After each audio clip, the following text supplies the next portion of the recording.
ආදරණීය දරුදරියනි, අපි මීට ප්‍රථම පාඩම් පරිච්ඡේද වලින් විෂය නිර්දේශයේ වටිනාම පාඩම් ඒකකයක් වන මූල්‍ය කළමනාකරණය හා සම්බන්ධ විභාග ප්‍රශ්න සහ ආදර්ශ ප්‍රශ්න සාකච්ඡා කිරීම කරගෙන ගියා. එහිදී විභාගවලට ප්‍රශ්න යොමු වුණ ආකාරය නැත්නම් ප්‍රශ්න රටාවන් පිළිබඳ අවබෝධයක් ගත්තා. පිළිතුරට ලකුණු ලබා දෙන ආකාරය නැත්නම් පිළිතුරු පත්‍ර සමීක්ෂණයේදී ලකුණු ලබා දීමේ ක්‍රියාපටිපාටිය සම්බන්ධ කරගත්තා. ප්‍රශ්නවලට ලැබෙන පිළිතුරු වල ස්වරූපය සහ ධාරිතාවය හඳුනා ගත්තා. ඒ සේරටමත් වඩා අපි යම් යම් ප්‍රශ්න තුලින් විවිධ මානයන්ගෙන් තව ආදර්ශ ප්‍රශ්න නිර්මාණය කරන ආකාරයත් අපි හඳුනා ගත්තා. මම ඔබට කිව්වා ඒක මම කරනවට වඩා ඔබ දිගටම ඒක කරගෙන යන්න. මම කියන්නේ සෑම විෂයන් තුනේදීම ඔබ අපි කරන ප්‍රශ්න අපි කරන විභාග ප්‍රශ්න මම පෞද්ගලිකව සකස් කරලා ඔබට හඳුන්වා දෙන අනුමාන නැත්නම් ආදර්ශ විභාග ප්‍රශ්න පවා ඔබට පුළුවන් විවිධ කෝණයන්ගෙන් විවිධ මානයන්ගෙන් විවිධ හැඩතල වලින් තවත් ප්‍රශ්න බවට පරිවර්තනය කරන්න. එසේ පරිවර්තනය කරනවා කියන්නේ ඔබත් නොදැනීම සෑම පාඩමකම සෑම පාඩම් පරිච්ඡේදයකම විෂය කරුණු ඔබට බද්ධ වෙනවා. ඔබේ දැනුම් ගබඩාවට මොකද වෙන්නේ? අවශ්‍ය දැනුම ඔබට නොදැනීම එකතු වෙනවා. ඔබ විභාගයේදී කිසිදු පැකිලීමකින් තොරව විශ්වාසයෙන් ඒ වගේම නිර්වුල් ලෙස සැහැල්ලුවෙන් පිළිතුරු ලියන්න අවශ්‍ය කුසලතාවය අත් කරගන්න කියලා මම කිව්වා. ඒක අනිවාර්යයෙන්ම කරන්න. ගොඩක් අය නොකරන දෙයක් මම ඔය කියන්නේ. එහෙම කරපු ළමයි 100,000 ගාණක් මගේ ඉතිහාසයේ මට මතකයට එනවා. වැඩිම ලකුණු අරගෙන වැඩිම ලකුණු සහිත ඒ සාමාර්ථ අරගෙන විශ්වවිද්‍යාල අධ්‍යාපනය ඇතුළු උසස් අධ්‍යාපනය ලැබලා මේ වන විට ලංකාවෙත් ලෝක විවිධ රටවලත් ඉහළ තනතුරු වල නියුක්ත වෙච්ච අය ඉන්නවා. ඔබටත් ඒ தત્ත්වය අනිවාර්යයෙන් උදා කරගන්න තමයි මම මේ වරින් වර මේක සිහිපත් කරන්නේ. අපි අද පාඩම් පරිච්ඡේදයේ මුලින්ම කතා කරන්නේ 2006 විභාගයට යොමු වෙච්ච විභාග ප්‍රශ්න කිහිපයක්. පස්වෙනි ප්‍රශ්නේ රෝම ඉලක්කම් 1 වශයෙන් ආපු ප්‍රශ්නය ද්‍රවශීලතාවය ලික්විඩිටි සහ ලාභදායකත්වයේ ප්‍රොෆිටබිලිටි එකිනෙකට වෙනස් අරමුණු දෙකක සාකච්ඡා කරන්න. දැන් මේක බොහොම ජනප්‍රිය ප්‍රශ්නයක් උසස් පෙළ ව්‍යාපරද්දේදී. අනික මේක accounting වලටත් බද්ධ වන ප්‍රශ්නයක්. accounting විෂයෙත් මේ ප්‍රශ්න යොමු වෙන නිතරම. තේරුණාද? දැන් ද්‍රවශීලතාවය කියන්නේ මොකක්ද? ද්‍රවශීලතාවය කියන්නේ ව්‍යාපාරයක එදිනෙදා ගනුදෙනු පියවීමට ඇති හැකියාව. දැන් අපි හිතමු දෛනිකව අමුද්‍රව්‍ය මිලදී ගන්න වෙනවා. දෛනික වැටුප් මත වැඩ කරන සේවකයන්ට දිනපතා වැටුප් ගෙවන්න වෙනවා. අපි හිතමු සේවකයෙක් රැකියාව කරන අතරතුර අනතුරකට භාජනය වෙලා තුවාල වෙනවා. ඒ සඳහා වෛද්‍ය ප්‍රතිකාර ලබා ගන්න අනිවාර්යයෙන්ම කම්කරු නීති අනුව කම්හල් ආඥාපනත අනුව සේවකගේ සාක්කුව අය කරන්න බෑ. ආයතනයේ තුලදී වෙච්ච දෙයක් සේවය කරන අතරතුරදී වෙච්ච අනතුරක් නිසා ආයතනෙන් ඒකට වියදම් කරන්න වෙනවා. මෙන්න මේ වගේ මේ දෛනික වියදම් නැත්නම් වෙන විදිහින් කියනවා කාරක ප්‍රාග්ධන අවශ්‍යතා. පියවීමට සපුරාලීමට කිසියම් ව්‍යාපාරයකට හැකියාව තිබේද ඒක තමයි ද්‍රවශීලතාවය කියන්නේ. ඒ කියන්නේ මුදල් වශයෙන්ම පැවතීමේ ද්‍රවශීලතාවය කියන්නේ. අපි කියනවා මහ බැංකුව විසින් මුද්‍රණය කර නිකුත් කරන ව්‍යවහාර මුදල් වන කාසියා නෝට්ටු වල ද්‍රවශීලතාවය 100%යි. ඒ කියන්නේ ඒක මුදල් කාසියා නෝට්ටු බවට පත් වෙලා තියෙනවා. එhmenan එවැනිම කාසියා නෝට්ටු ප්‍රමාණයක් පවත්වගෙන යන්න ඕනේ දෛනික වියදම් පියවන්න. එහෙනම් ඒ දෛනික වියදම් පියවීමට කිසියම් හැකියාවක් තියෙනවා කියන්නේ කාසියා නෝට්ටු වලින්ම කිසියම් මුදල් සංචිතයක් ව්‍යාපාරයක තියෙනවා. ඒක තමයි ද්‍රවශීලතාවය කියන්නේ. ලාභදායකත්වය කියන්නේ මොකද්ද? ලාභදායකත්වය කියන්නේ ආයෝජන සඳහා ප්‍රමාණවත් ඉපෙවුමක්. අපි කිසියම් ව්‍යාපාර කටයුත්තකට මුදල් යොදවන්නේ කිසියම් ඉපෙවුමක්. පොලි ලාභාංශ ආදී අතිරික්තයක් නැත්නම් ලාභයක් අපේක්ෂා වෙන්නේ. එහෙනම් ආයෝජනයකට ප්‍රමාණවත් ලාභයක් උපයාගත හැකි බව තමයි ලාභදායීත්වය කියන්නේ. නැත්නම් ලාභදායකත්වය කියන්නේ. එතකොට ද්‍රවශීලතාවය යනු ව්‍යාපාරයක එදිනෙදා ගනුදෙනු සඳහා මුහුණ දීමේ හැකියාව වන අතර එදිනෙදා ගනුදෙනු සඳහා මුහුණ දීමේ හැකියාව තමයි ඉස්සෙල්ලා විස්තර කරේ. දෛනික වියදම් පියවීමට ඇති හැකියාව කිව්වොත් ඒකම තමයි. හරිද? නැත්නම් කාරක ප්‍රාග්ධන අවශ්‍යතා සපුරාලීමට ඇති හැකියාව. එහෙනම් එදිනෙදා ගනුදෙනු සඳහා මුහුණ දීමේ හැකියාව කියන්නේ එදිනෙදා ගනුදෙනු පියවන්න ව්‍යාපාරේ කාසියා නොට්ටු සංචිතයක් තියෙනවා. ඒක තමයි දෘශ්‍යතාවය කියන්නේ. අතර ලාභදායකත්වය anu ආයෝජනයට ප්‍රමාණවත් ඉපෙවුමක් ලැබීමට ඇති හැකියාවයි. ආයෝජනයට ප්‍රමාණවත් ඉපෙවුමක් ලැබීමට ඇති හැකියාව තමයි ලාභදායකත්වය කියන්නේ. ආයතනයක ද්‍රවශීලතාවය වැඩි වන විට ලාභදායකත්වය අඩු වේ. ද්‍රවශීලතාවය වැඩි වන විට ලාභදායකත්වය අඩු වෙනවා. ද්‍රවශීලතාවය අඩු වන විට ලාභදායකත්වය වැඩි වෙනවා. ආයතනයේ මේ දෙක අතර තුලනයක් පවත්වා ගත යුතුයි. මේ දෙක තුලනය කරගෙන උන ක්‍රියාත්මක වෙන්නේ. ඒ කියන්නේ දැන් ද්‍රවශීලතාවයේ ඉහළ මට්ටමක රඳව ගන්න වැඩිපුර මුදල් වශයෙන් ව්‍යාපාරය රඳව ගන්න ඕන. කාසියා නෝට්ටු වලින්ම රඳව ගන්න ඕන. වැඩිපුර මුදලක් රඳව ගත්තම ද්‍රවශීලතාවය රැකෙනවා. එදිනෙදා ගනුදෙනු බොහොම ලේසියෙන් ඌනතාවකින් තොරව හිඟයකින් තොරව පියවා දමල ගනුදෙනු කරුවන්ගේ ඒ වගේම සැපයුම් කරුවන්ගේ ණය හිමියන්ගේ විශ්වාසය දිනා ගන්න පුළුවන්. හැබැයි විකල්ප ඉපෙවුම් ලබන්න පුළුවන් ව්‍යාපාර කටයුත්තක ආයෝජනය කිරීමේ හැකියාව අඩු වෙනවා. ඒ කියන්නේ ලාභදායීත්වය අඩු වෙනවා. තේරුණාද? ලාභදායීත්වය වැඩි කර ගැනීමට ආදායම් උපදවිය හැකි ව්‍යාපාර ශ්‍රේෂ්ඨවල නැත්නම් ආයෝජන මාර්ගවල ආයෝජන වැඩි කරනවා. එතකොට ලාභදායීත්වය ඉහළ යනවා. මොකද වෙන්නේ? ද්‍රවශීලතාව අඩු වෙනවා. එදිනෙදා ගනුදෙනු පියවීමට තියෙන මුදල් සංචිත එතකොට අඩු වෙනවා. ඒ නිසා මේ දෙක යන්නේ දෙවිදියකට. ඒ නිසා මේ දෙක හැකිපමණ මැදමාවතකට ගෙනල්ලා මේ කියන්නේ සමතුලිත ආකාරයෙන් සමබර ආකාරයෙන් පවත්වාගෙන යාමට සෑම මූල්‍ය කළමනාකරුවෙක්ම සෑම ව්‍යාපාරයක්ම ක්‍රියාත්මක වෙන්න ඕන. තේරුණාද? ඕනවට වඩා ද්‍රවශීලතාවයේ වැඩි කරගන්නත් හොඳ නැහැ. ඒතකොට ලාභදායීත්වය පහළ යනවනේ.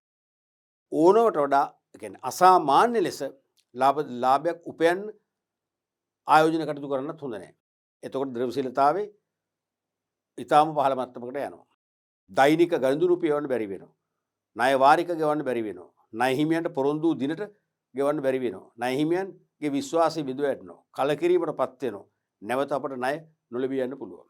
ඒ නිසා සෑම ව්‍යාපාරයක්ම විශේෂයෙන්ම ව්‍යාපාරවල මූල්‍ය කළමනාකරුවෝ මේ ද්‍රවශීලතාවය සහ ලාභදායීත්වය අතර හොඳ සමතුලිතතාවයක් නැත්නම් තුලනයකින් යුතුව පවත්වාගෙන යන්නට ක්‍රියාත්මක වෙන්න ඕනේ. පැහැදිලිනේ? ඒකයි මේ එකිනෙකට වෙනස් අරමුණු කිව්වේ ඒකයි. එහෙනම් සාර්ථක පිළිතුරකට ලකුණු 3යි. සම්පූර්ණ ලකුණු 3ක්. මේකට 3ක් වැඩි වගේ නම් අදහස්. මේක වාස්තික පේපර් එකට නිශ්චිත පිළිතුරු අපේක්ෂා කරන ප්‍රශ්නයක් වශයෙන් දැම්ම නම් ඇති ලකුණු 2ක්. කමක් නැහැ. 3 ලකුණු 3ක්ම ලැබීමෙන් ළමයට වාසියක් වුණා. ඊළඟට දැන් මේ ප්‍රශ්නේදී මෙහෙම අහන්න පුළුවන් විභාගයට කොහොමද? සෑම විධිමත් ව්‍යාපාරයකම මූල්‍ය කළමනාකරණය තා නිවැරදි ලෙස ක්‍රියාවේ යොදවයි. එවැනි ව්‍යාපාරයක ලාභදායකත්වයේ සහ ද්‍රවශීලතාවය අතර එතරම් ගැටීමක් ඇති නොවේ. එකඟ වේද පැහැදිලි කරන්න. එහෙම අහන්න පුළුවන්. සෑම විධිමත් ව්‍යාපාරයක්ම මූල්‍ය කළමනාකරණය විධිමත්ව පවත්වාගෙන යනවා. ඒ නිසා එවැනි ව්‍යාපාරවල ද්‍රවශීලතාවය සහ ලාභදායකත්වය අතර ලොකුවට ගැටීම් ඇති වෙන්නේ නැහැ. ඔව්ද නැද්ද? ඔව්. එකඟද නැද්ද? එකඟයි. පැහැදිලි කරන්න. ඇයි එහෙම කියන්නේ? දැන් විධිමත් මූල්‍ය කළමනාකරණ ක්‍රියාවලියක් දියත් කරනවා නම් ඒ කියන්නේ හොඳ මූල්‍ය කළමනාකරුවෝ ඉන්නවා. ඒගොල්ලෝ දන්නවා මේක බැලන්ස් කරගන්න. ඒගොල්ලෝ දන්නවා ලාභ වැඩි කර ගැනීමට යාමේදී ද්‍රවශීලතාවය අඩු වෙලා ගනුදෙනු පියවන්න බැරි වෙලා හිඟ වෙලා විශේෂයෙන්ම ගනුදෙනු කරුවන්ගේ සැපයුම් කරුවන්ගේ ආදී අයගේ විශ්වාසය නැති වෙන්න පුළුවන්. ඒ වගේම ගනුදෙනු කරුවන්ගේ සැපයුම් කරුවන්ගේ ණය හිමියන්ගේ විශ්වාසය දිනාගෙන ඔවුන්ට අවශ්‍ය ගෙවීම් නියමිත වේලාවටම ගෙවා දැමීමට පුළුවන්කම ලැබෙනවා ද්‍රවශීලතාවේ වර්ධනය කරගත්තම. ඒ කියන්නේ වැඩි මුදල් ශේෂයක් ළඟ තියාගත්තම. හැබැයි එතකොට කෙටිකාලීන ආයෝජන මාර්ගවල හෝ ආයෝජනය කිරීමේ හැකියාව අඩු වීමෙන් උපයන්න පුළුවන් ලාභදායකත්වය අඩු වෙනවා. ඒ නිසා දෙකටම ලොකු හානියක් නොවන ලෙස නොවන ලෙස ද්‍රවශීලතාවය සහ ලාභදායකත්වය සමබර මට්ටමකින් පවත්වාගෙන යාමට මූල්‍ය කළමනාකරු ක්‍රියාත්මක වෙනවා. ඒ නිසා ද්‍රවශීලතාවයේ ප්‍රත්‍යනුත් ලොකු ප්‍රශ්නයක් නැත්නම් ගැටලුවක් මතුවෙන්නේ නැහැ. ලාභදායකත්වය පැත්තකින් ලාභ අඩු වුණා කියලාත් ලොකු ප්‍රශ්නයක් මතුවෙන්නේ නැහැ. ලාභ සෑහෙන ඉහළ මට්ටමක තියෙනවා. ඒ කියන්නේ උපරිමයටම ගිහිල්ලත් නැහැ. උපරිමයට ගියොත් ද්‍රවශීලතාවය බැලන්ස් කරන්න බැරි වෙනවා. තේරෙනවද? අන්න ඒ වගේ අදහස තමයි මේක ලියන් තියෙන්නේ. මේක නිරන්තරයෙන්ම විභාගයට යොමු වෙනවා. අපි බලමු ඊළඟ ප්‍රශ්නයත්. රෝමිලක්කන් 2. එම අවුරුද්ද මෙම ප්‍රශ්නේ මහපු සීමාසහිත සමාගමකට අතිරේක අරමුදල් අවශ්‍යව ඇත. ඒ ණය මගින් ලබා ගන්නවාද එසේ නැතොත් සාමාන්‍ය කොටස් නිකුතුවකින් ලබා ගන්නවාද යන්න තීරණය කිරීමේදී සලකා බැලිය යුතු සාධක පැහැදිලි කරන්න. මේකෙත් පැහැදිලි කරන්න කියලා තියෙනවා. නමුත් භාගය බැගින් කරුණු 6කට ලකුණු 3ක් කියලා කිව්වට මේක පැහැදිලි කිරීම අපේක්ෂා කළා. මට හොඳට මතකයි. තේරුණාද? මොකද සාධක පැහැදිලි කරන්න. සාධක නම් කරන්න ඕනේ, පැහැදිලි කරන්න ඕනේ. සාධක නම් කරකිවොත් කිසිදු වාදයක් නැහැ. අනිවාර්යයෙන්ම පොයින්ට් එක වෙනම පෙන්වන්න ඕනේ. කෙටියෙන් පැහැදිලි කරන්න ඕනේ. මේකෙත් ඒ පැහැදිලි කිරීමම ලියන එක හොඳයි. මොකද මේකෙත් මගේ මතකයට පැහැදිලි කිරීමට තමයි ලකුණු සම්පූර්ණයෙන් දුන්නේ. නැත්නම් එකමාරයි. දැන් ප්‍රශ්නේ පැහැදිලිද? සීමිත සමාගමකට අතිරේක අරමුදල් අවශ්‍යතාවය ඇති වෙනවා. හදිසි යන්ත්‍රයක් මිලදී ගන්න, නවීන තාක්ෂණය ආදේශ කරගන්න, හදිසිය ඉල්ලුම හෙළ යාමෙන් නිෂ්පාදනය පුළුල් කරන්න, අමුද්‍රව්‍ය ලබා ගන්න අතිරේක මුදල් අවශ්‍ය වෙනවා. එතකොට ඒ වුණාම ඒක ණයක් මගින් සපය ගන්නවද නැත්නම් සාමාන්‍ය කොටස් ප්‍රාග්ධනය මගින් සපය ගන්නවද කියලා තීන්දුවක් ගන්න වෙනවා. එහෙම තීන්දුවක් ගන්නකොට සලකා බලන්න සාධක 6ක්ම ලියන්න ඕනේ. එකක් තමයි මූල්‍ය පිරිවැය. ඒ කියන්නේ ණයක් නම් පොලී ගෙවන්න වෙනවනේ. ඒකනේ ප්‍රධාන පිරිවැය. සාමාන්‍ය කොටස් නම් උපයන ලාභයෙන් කොටසක් ලාභාංශ වශයෙන් ගෙවන්න වෙනවා. ඒක තමයි ඒකේ මූල්‍ය පිරිවැය වෙන්නේ. එහෙමනම් මේක කොහොමද කෙටින් පැහැදිලි කරන්නේ? ණයක් ලබා ගැනීමේදී ගෙවිය යුතු පොලිය මෙන්ම සාමාන්‍ය කොටස් නිකුත් කළහොත් ගෙවිය යුතු ලාභාංශය අවම මට්ටමක පවතිනවා නම් ඒ අවම මාර්ගය තමයි තෝරගන්නට ඕනේ. දැන් අපි හිතමු කොටස් වෙළඳ පොලේ විශාල ඉල්ලුමක් තියෙනවා. කොටස් වෙළඳ පොළ වර්ධනය වෙච්ච කාලෙක සාමාන්‍ය කොටස් වල ඉල්ලුම වැඩි වෙනවා. තේරෙනවද? ඒ වගේ මේ සාමාන්‍ය කොටස් වලින් උපයන ලාභත් වැඩිලා තියෙනවා. ඒ නිසා වැඩිපුර ලාභාංශයක් ගෙවනවා.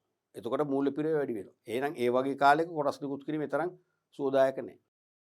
සාපේක්ෂව අඩු පොලියට ණය ගන්න පුළුවන් නම් අනිවාර්යයෙන්ම මූල්‍ය සම්පාදන පිරිවැය අඩු වෙන නිසා අනිවාර්යයෙන්ම ණය ගැනීම වාසිදායක වෙනවා. එහෙනම් ණය සඳහා ගෙවිය යුතු පොලිය සාපේක්ෂව අඩු මට්ටමක නම් තියෙන්නේ. ඒ වගේම සාමාන්‍ය කොටස් නිකුත් කිරීමෙන් අඩු ලාභාංශ පමණක් ගෙවිය හැකි නම් අපි සාමාන්‍ය කොටස් තෝරගන්නවා. අඩු පොලියකට ණය ගන්න පුළුවන් නම් ණය ලබා ගන්න තීරණය කරනවා. අන්න ඒ වගේ කෙටි අදහසක් ලියුම ඇති පැහැදිලි කිරීමට. ඒ පළවෙනි සාධකය. දෙවෙනි එක ප්‍රාග්ධන තෝලනය. නැත්තම් ප්‍රාග්ධන තෝලනයට වන බලපෑම. කිව්වොත් කමක් නැහැ. ප්‍රාග්ධන තෝලනයවත් ප්‍රාග්ධන තෝලනයට වන බලපෑම. එහෙම කිව්වොත් හරියි. ප්‍රාග්ධන තෝලනයට කරන බලපෑම.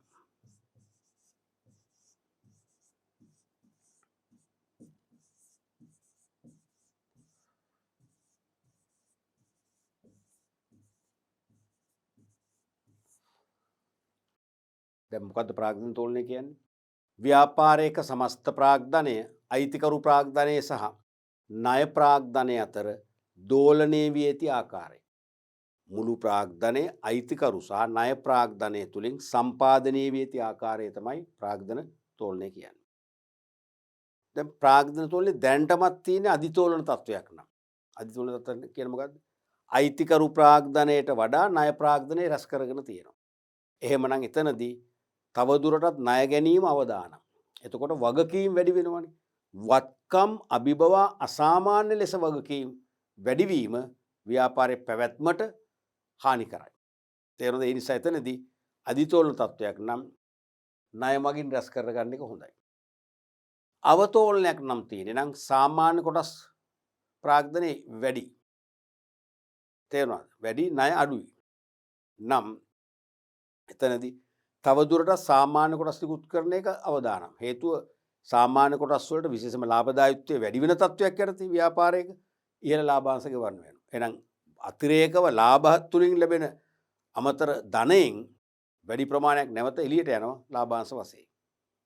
ඒ නිසා එවැනි තත්වයකදී විශේෂම ලාභදායීත්වය ඉහළ නම් ණය ප්‍රාග්ධනයට වඩා සාමාන්‍ය කොටස් ප්‍රාග්ධනය වැඩිපුර තියෙන තත්වයක් යටතේ ණය ලබා ගන්න එක වාසිදායක වෙන්න පුළුවන්. ඒ වගේ ප්‍රාග්ධන තෝලනයට ප්‍රශස්ත බලපෑමක් ඇතිවන ආකාරයේ ඇති කරගන්න පුළුවන් ණය වලින්ද අපි ණය මගින් රැස් කරනවා.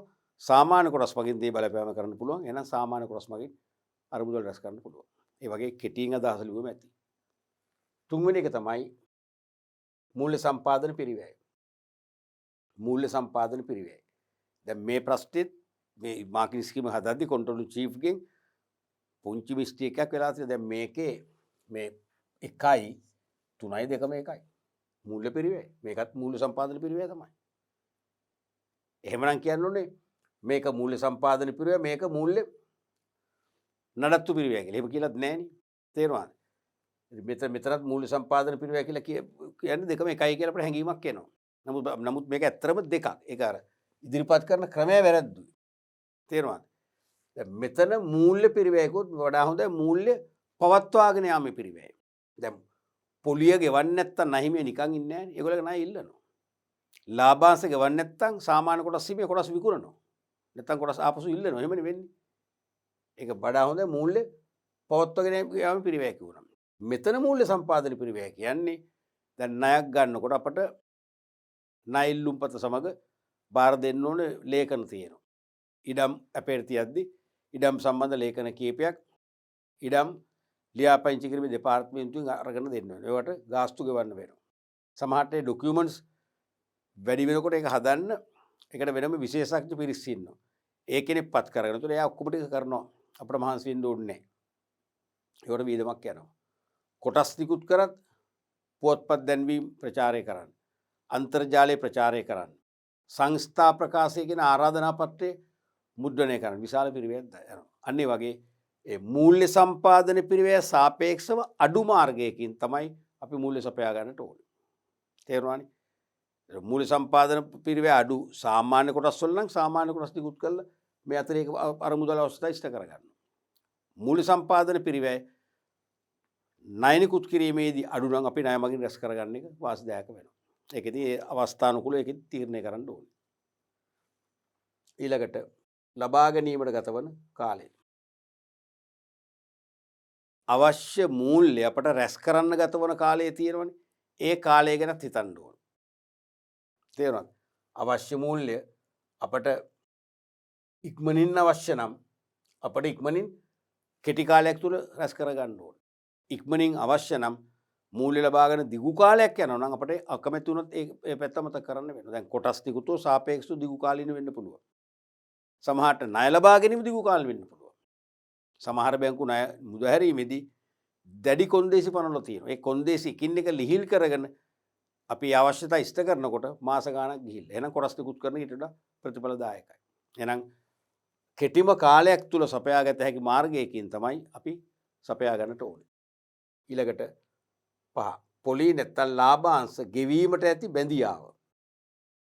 තේරුණාද? ඒකත් හිතන්න ඕනේ. දැන් මේකේ තේරුම බැඳීම. දැන් ණයවලට පොලිය ගෙවන්නම ඕනනේ. ණයක් දෙන්නේ නැහැ නිකන්. කිසිම මූල්‍ය සම්පාදකයෙක් තමන්ගේ අතිරික්ත මුදල් නොමිලේ සපයන්නේ නැහැ. කිසියම් පොලියක් අපේක්ෂා කරනවා. ඒක අනිවාර්යයෙන්ම ගෙවන්න ඕනේ. ඒතර ලාභ ඇතත් නැතත් ගෙවන්න ඕනේ.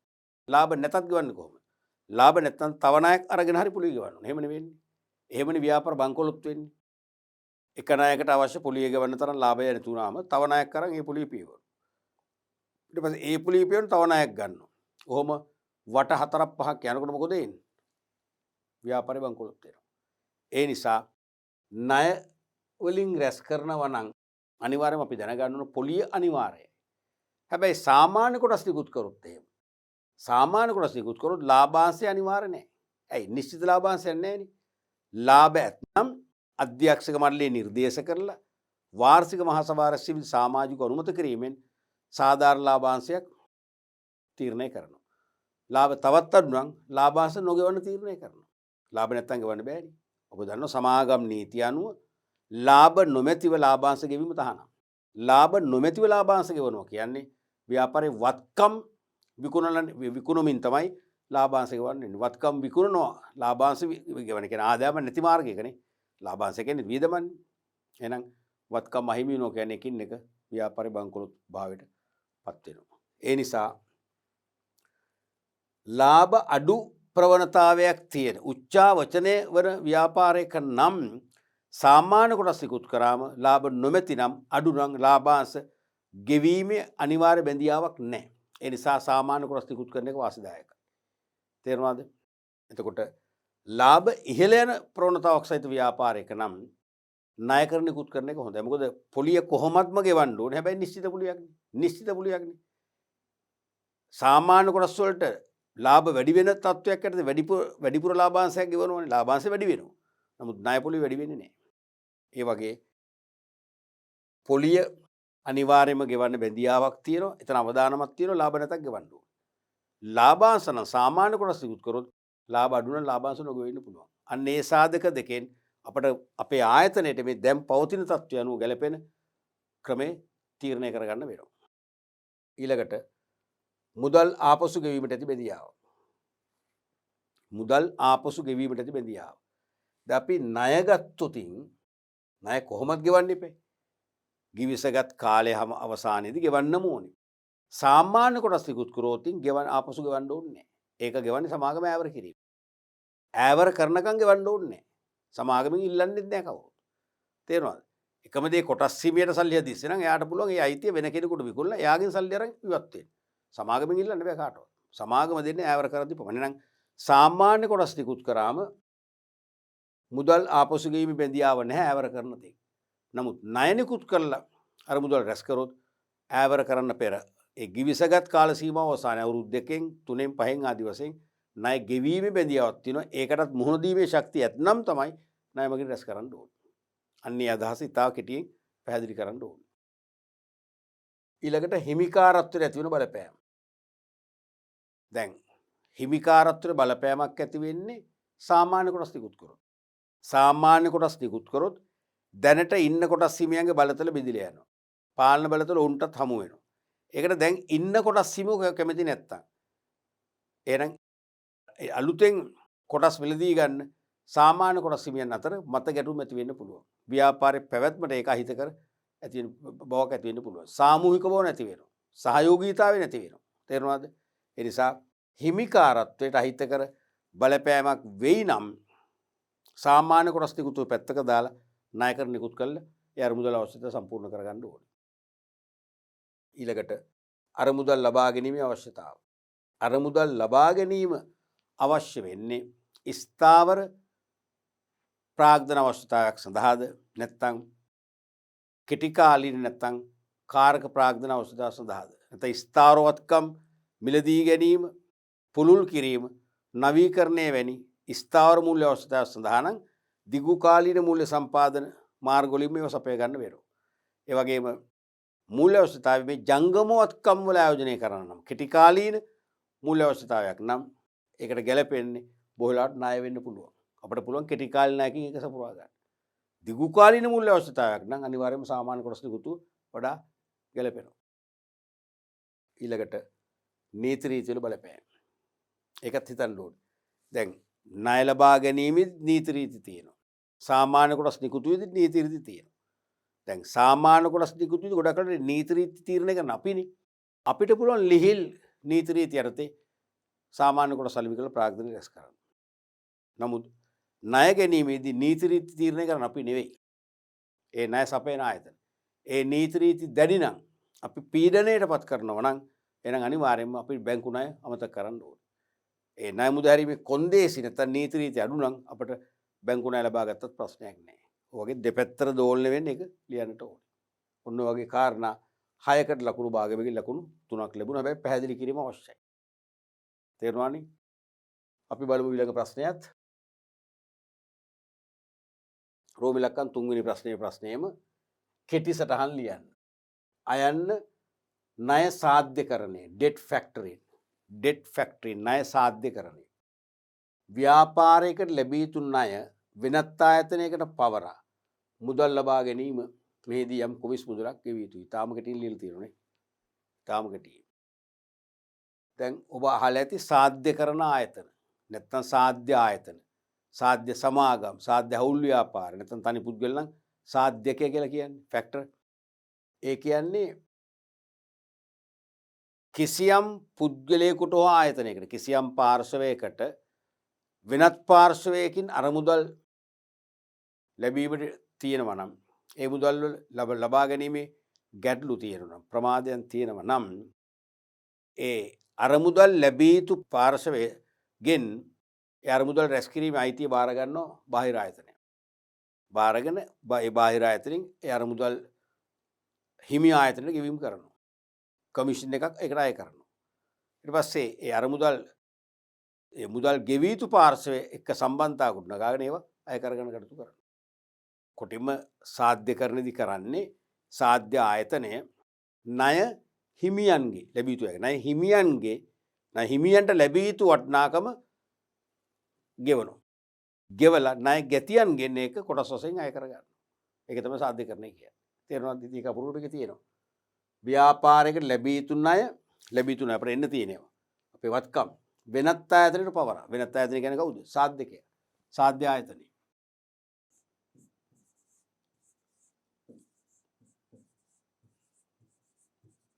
පවරා මුදල් ලබා ගැනීම.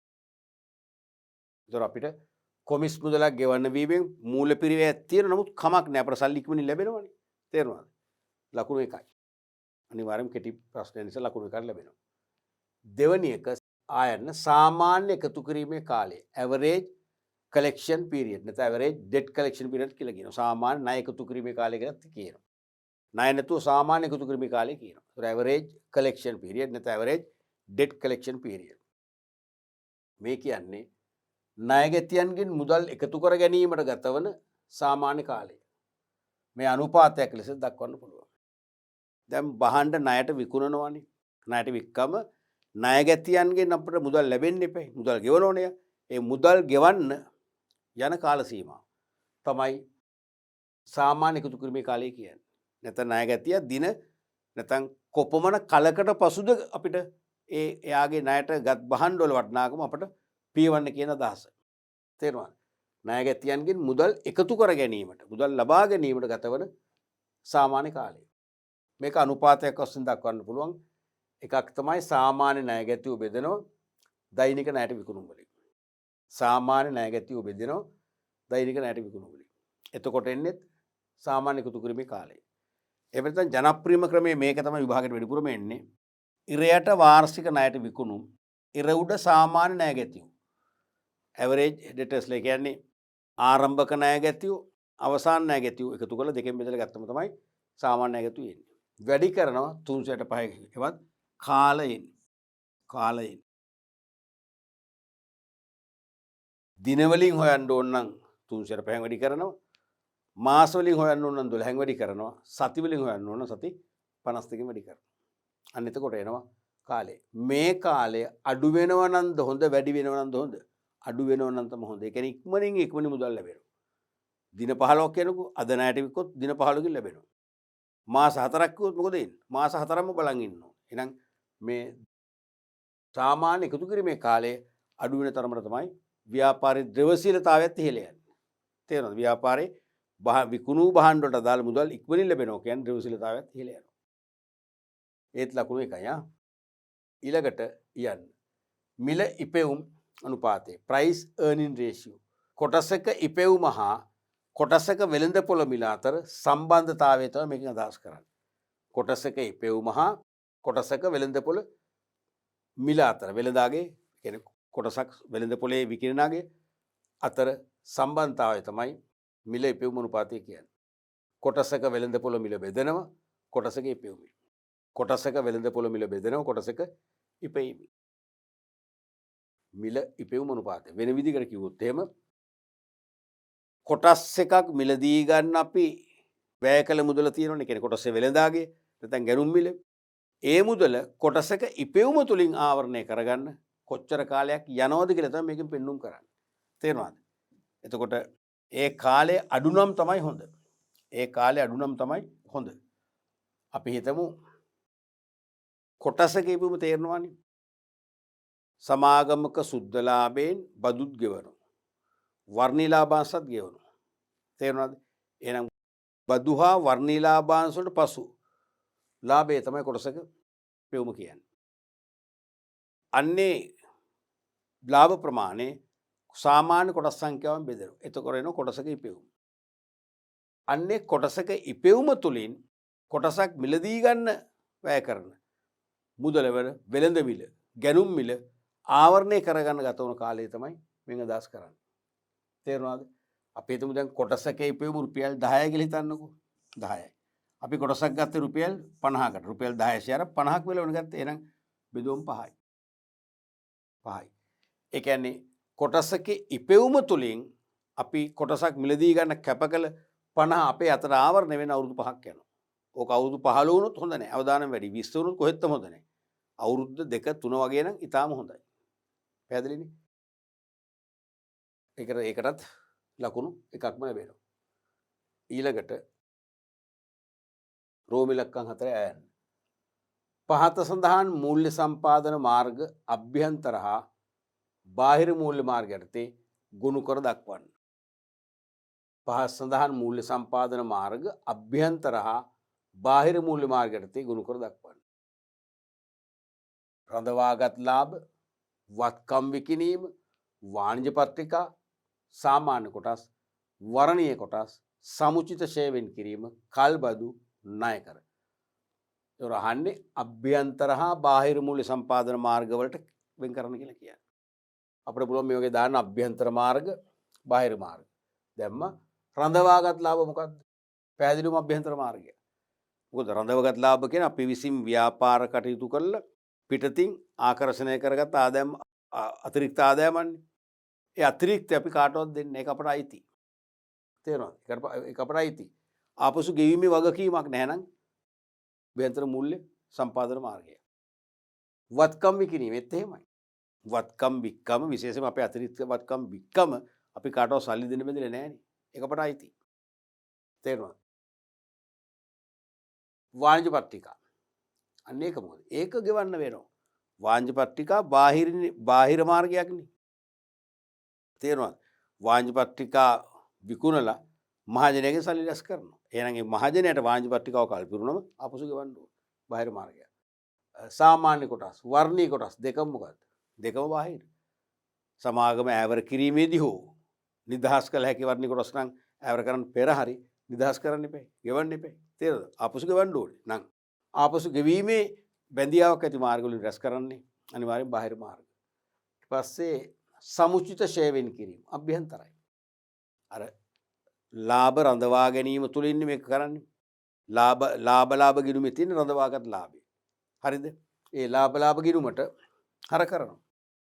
හර කරලා ෂෙයා වෙන් කිරීම ගිණුම බැර කරනවා. බැර කරාම ඒ ලාභයෙන් දැන් අර ෂෙයා වෙන් කිරීම සඳහා අයින් කර ප්‍රමාණය ව්‍යාපාරේ රැඳෙනවා.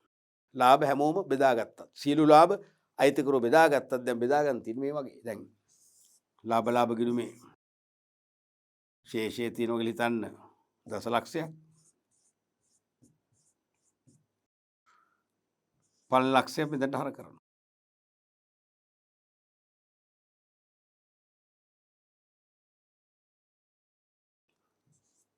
ලක්ෂයක් මෙතනට හර කරනවා. හරිද? එතකොට මොකද වෙන්නේ? අපි හිතමු මේ වගේ මෙතන දසලක්ෂයක්ම ගමුකුනේ. දසලක්ෂයක් ලාභ ගුණ තියෙනවා. 5 ලක්ෂයක් හර කරනවා. හර කරන පස්සේ මොකද වෙන්නේ? දැන් ලාභ ගුණේ ශේෂය 5 ලක්ෂයයි. අයිතිකරු බෙදාගත්තත් යන්නේ 5 ලක්ෂයක් එළියට. මේ 5 ලක්ෂය මොකද වෙන්නේ? අනිවාර්යෙන් ව්‍යාපාරේ රැඳෙනවා. ෂෙයා වෙන් කිරීම වශයෙන්. ආපසු කාටවත් ගෙවන්න විදිහේ නැහැ. අභ්‍යන්තර මාර්ගය. අනික කල්බදු. කල්බදු වත්කම් බද්දර ගන්නවා. ඒ බදු මුදලක් අපි ගෙවන්න එපා බාහිරට. තේරෙනවද? වත්කම පාවිච්චි කරලා කාලය අවසානයේ අපට ඕන නම් කල්බදු සමාගමේ ඕක මිලදී ගන්න පුළුවන් කියලාත් කිව්වනේ. ඒත් ගෙවන්න එපා බාහිරට. එහෙනම් අනිවාර්යෙන් බාහිරයි. අනික ණය කර. සීමිත පොදු සමාගම් අතිරේක ප්‍රාග්ධන රැස් කරන්න මහජනයාගෙන් ලබා ගන්න මෙඩිකල් සහ දිගුකල් ණය තමයි මෙන් අදහස් කරන්නේ. නම් ඒවත් බාහිරයි. අභ්‍යන්තර මාර්ග සඳහා ලකුණු 1යි බාහිර මාර්ග සඳහා ලකුණු 1යි. හරිද? මේ මෙතන මේ තුනටම ලකුණු 1යි මේ පහටම ලකුණු 1යි. දැන් මේ වගේ ප්‍රශ්න අවදානම්. මොකද මේ පහේ තුනක් විතර ඔයගොල්ලෝ වැරද්දුවොත් ලකුණු හම්බෙන්නේ නැහැ. බිඳුවයි. එකක් දෙකක් වැරද්දුවොත් ලකුණු 3 සමහරට 2 වෙයි 2 1 වෙයි. තේරුණාද? 3 4ක් වැරද්දුවොත් නම් අනිවාර්යයෙන්ම ලකුණු ලැබෙන්නේ නැහැ. ඒ මේක අවදානම්. හරියටම අපි කියන්නේ ටක් කරම මේක කරන්න ඕන. තේරුණාද? ඊළඟට අපි බලමු ඒක ආයන් අභ්‍යන්තර මූල්‍ය සම්පාදන මාර්ගවල ඇති වාසි කවරේද? අභ්‍යන්තර මූල්‍ය සම්පාදන මාර්ගවල ඇති වාසි කවරේද? මොනවද වාසි? එකක් තමයි පිරිවැය අප විසීම සපය ගන්නවා. අපේ අතිරික්ත වත්කම් යල්පනගේ වත්කම් විකුණනවා. තේරෙනවද? අපි ණයගැතියන්ට වට්ටම් දීලා වැඩිපුර වට්ටමක් දීලා මුදල් වට්ටමත් අඩු කරලා එයාගෙන් අය කරගන්නවා. ඒ වගේ අභ්‍යන්තර මූල්‍ය සම්පාදන මාර්ගවල ඇති ප්‍රධාන වාසිය තමයි පිරිවැය අඩු. අමතර පිරිවැය නැහැ. දෙවෙනි එක තමයි ලබා ගැනීම පහසුයි. අපිට ඒක සම්පාදනය කර ගැනීම පහසුයි. මොකද අප විසින්ම ඒක සම්පාදනය කරගන්න. වත්කම් විකුණන්නේ අපිමයි. එහෙමනේ. ඊළඟට ආපසු ගෙවීමේ අවදානමක් නැත. හේතුව දැන් ඇත්තටම ව්‍යාපාරය දැන් ලාභදායීත්වයේ අවුරුදු ගණනාවක් තිස්සේ පහළ බහිමින් තියෙනවා. එවැනි මොහොතක අපිට ආපසු ගෙවීම අවදානමක් නැද්ද? තියෙනවා. ණය වාරිකය ගව ගන්න බැරි වෙලා අපි අප තැබූ වත්කම් පව අපිට අපෙන් අහිමි වෙන්න පුළුවන්. බැංකුව සතු වෙන්න පුළුවන්. ඊළඟට විශේෂ කොන්දේසි නැත. අභ්‍යන්තරින් මූල්‍ය සම්පාදනය කරගද්දී විශේෂ කොන්දේසි නැහැනේ. බාහිර මාර්ගයෙන් සපයාගත්ත විශේෂ කොන්දේසි පනවනවා. ඊළඟට ව්‍යාපාරයේ පවතින වගකීම් වැඩිවීමක් සිදු නොවේ. දැන් ව්‍යාපාරයේ වගකීම් තියෙනවනේ. ඒ වගකීම් ඉහළ යන්නේ මොනවද? අභ්‍යන්තර මූල්‍ය සම්පාදන ක්‍රම නිසා. වගකීම් ඉහළ යන්නේ. කියන්නේ දැන් බාහිරින් මූල්‍ය සම්පාදනය කරගන්න පුළුවන්. මොකද වෙන්නේ? බාහිරට ඇති වගකීම් වැඩි වෙනවා. තේරෙනවද? අභ්‍යන්තරින්ම සම්පාදනය කරගත්තම එහෙම වගකීම් නැහැ. ඊළඟට ඕනෑම කාලයකට සම්බන්ධ කර යොදාගත හැකියි. ඕනෑම කාලයකට සම්බන්ධ කර යොදාගත හැකියි. දැන් අභ්‍යන්තර මූල්‍ය සම්පාදන මාර්ගයෙන් ඕනම කාලයක අපට ඒක ක්‍රියාත්මක කරන්න පුළුවන්. රාත්‍රියේත් පුළුවන්. තේරුණාද? මොකද අපේ ව්‍යාපාරයේ අතිරික්ත වත්කම් විකිණීම තීරණය කරන අපි හිමිකරු වශයෙන්. එහෙනම් ඒකම මොකද අභ්‍යන්තර මූල්‍ය සම්පාදන මාර්ගයක් වෙනවා. කරුණකට භාගයේ බැගින් කරුණු දෙකට ලකුණු එකක් දීලා තියෙනවා. කරුණු දෙක අපේක්ෂා කරනවා. අද නම් එහෙම නෙවෙයි කරුණු හතරක්ම අපේක්ෂා කරાવી. හතරට ලකුණු දෙකක් දෙන්නයි ඔබට වගකීම තියෙන්නේ. ලකුණු දෙකක් ගන්න. හතරකට ලකුණු දෙකක් ගන්න තමයි ඔබේ දක්ෂතාව බලපාන. පැහැදිලිනේ? රයිට්. එතකොට අපි බලමු ඊළඟ ප්‍රශ්නයත්. මේකත් 2007 ප්‍රශ්නමයි. දෙවෙනි ප්‍රශ්නේ රෝම ඉලක්කම් 2 වශයෙන් ආපු ප්‍රශ්න. මේ අර දෙපාරකට ගන්න මම හිතන්නේ මේක අර නව පැරණි ભેදේ තියෙන එක කලබල වෙන්න මේ අංක වලට තේරෙනවද? මුලින් ගත්තේ නව නිර්දේශයේ මේ පැරණි නිර්දේශයේ ප්‍රශ්න. දෙකේ රෝම ඉලක්කම් 2 යන්නේ. හිමිකාරත්ව මූල්‍යනේ ඉක්විටි ෆයිනෑන්සින්. හිමිකාරත්ව මූල්‍ය කියන්නේ අයිතිකරු ප්‍රාග්ධන ඉක්විටි ෆයිනෑන්සින් සහ ණය මූල්‍යනේ ඩෙට් ෆයිනෑන්සින්. වෙන්වෙන්ව හඳුන්වන්න. අයිතිකරු ප්‍රාග්ධනය සහ ණය ප්‍රාග්ධනය හඳුන්වන්න. අපි තීරි පාට් එකේදී ප්‍රාග්ධනයේ ප්‍රභේද කතා කර මතකනේ. හිමිකාරත්වය අනුව අයිතිකරු ප්‍රාග්ධනය ණය ප්‍රාග්ධනය. අයිතිකරු ප්‍රාග්ධනය තුළින් සිදුවන මුදල් සම්පාදනය තමයි හිමිකාරත්ව ප්‍රාග්ධනය කියන්නේ. තේරුණාද? උදාහරණයක් වශයෙන් සාමාන්‍ය කොටස් නිකුතුව. රඳවාගත් ලාභ.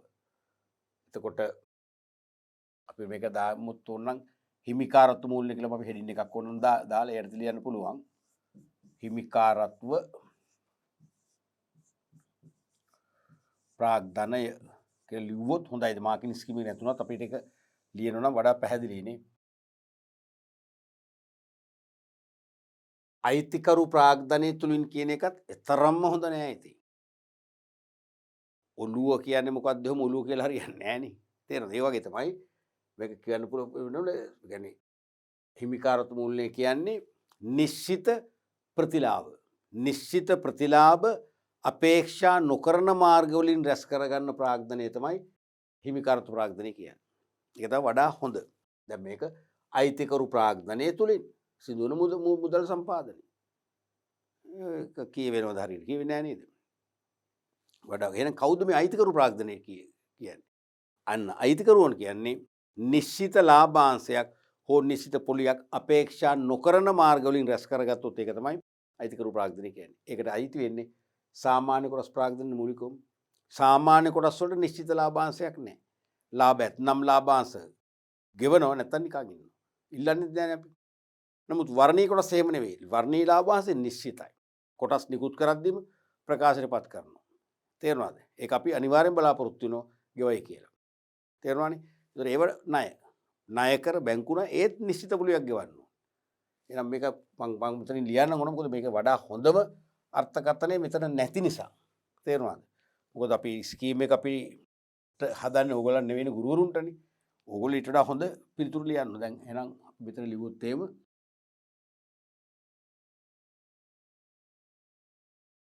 හිමිකාරත්ව මූල්‍ය නිසා ණය මූල්‍යනේ. දාන්න පුළුවන් හිමිකාරත්ව මූල්‍ය පොරණතර ලකුණු දෙකක් දාලා හිමිකාරත්ව මූල්‍යනේ.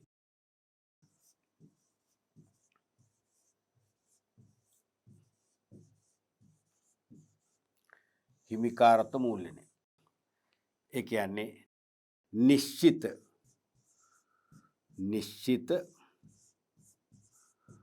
ප්‍රතිලාභ නොගෙවිය යුතු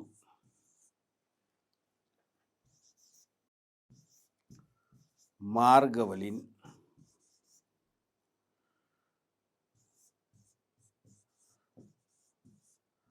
රැස් කරගන්නා මූල්‍ය වේ. උදාහරණ කියලා දාන්න පුළුවන්. ඔන්න උදාහරණයක්. උදාහරණ සාමාන්‍ය කොටස්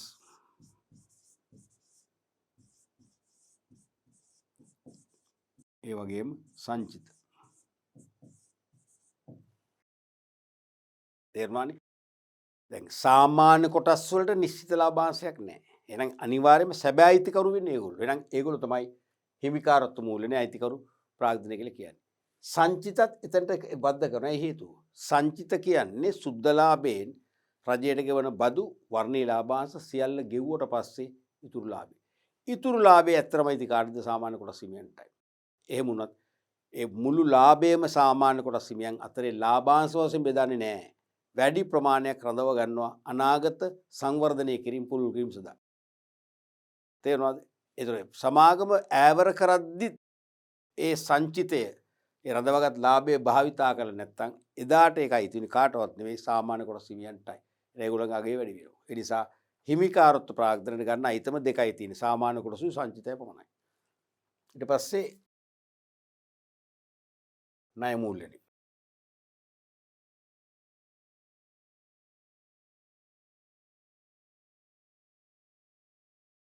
ණය මූල්‍යනේ.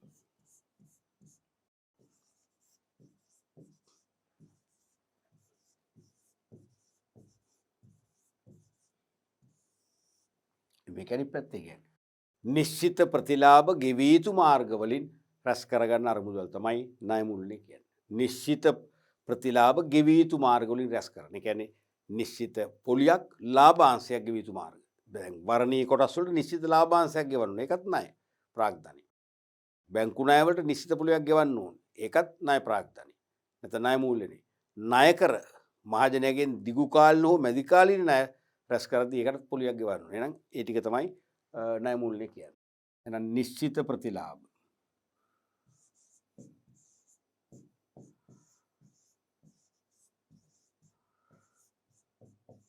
නිශ්චිත ප්‍රතිලාභ ගෙවිය යුතු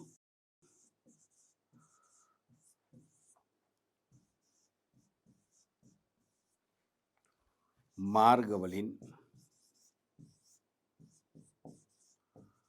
රැස් කරන අරමුදල්ය.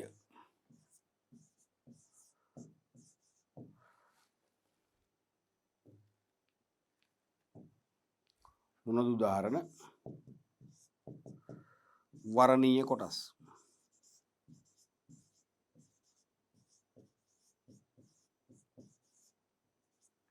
තව බැංකු ණය. තව ණය කර.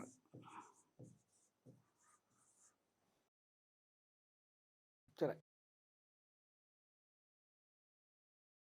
එතකොට හිමිකාර්ථ මූලික ලකුණු භාගයක් දීලා තියෙනවා.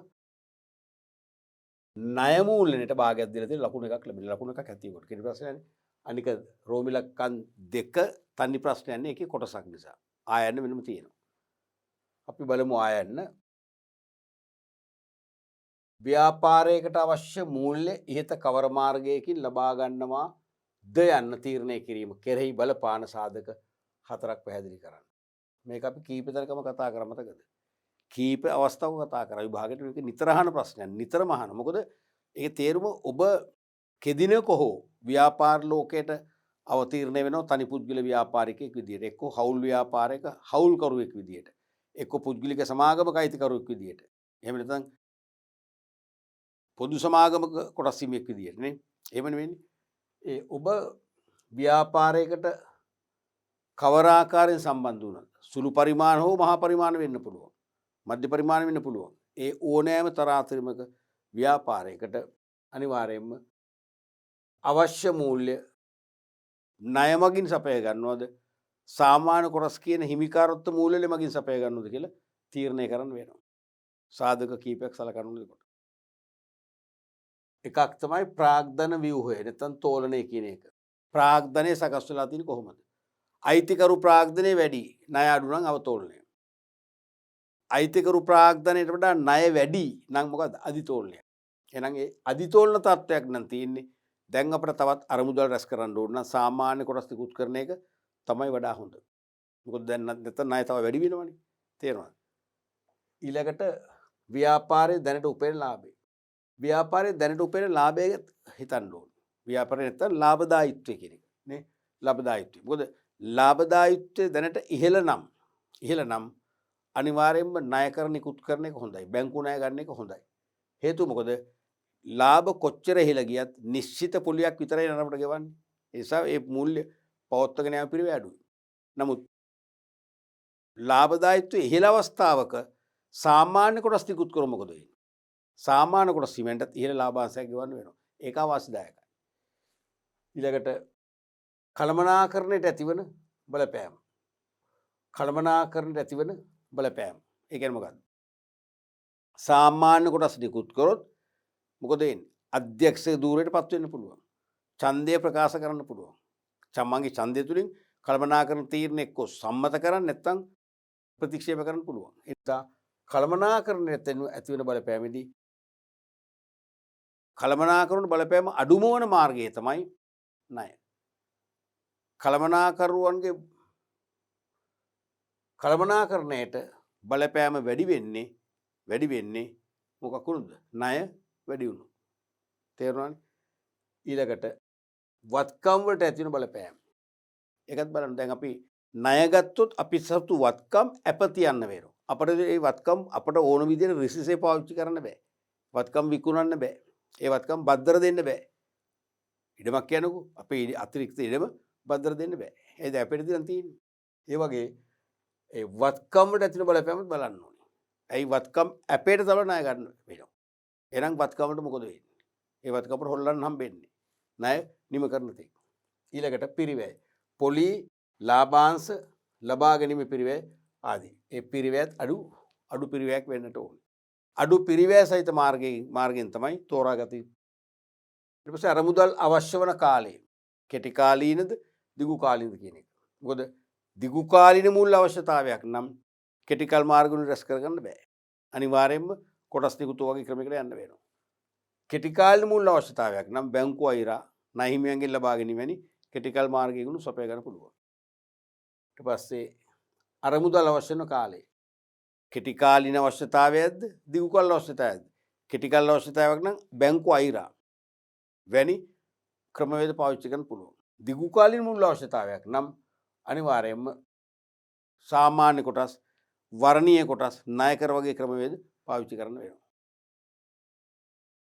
ආපසු ගෙවීමට ඇති හැකියාව.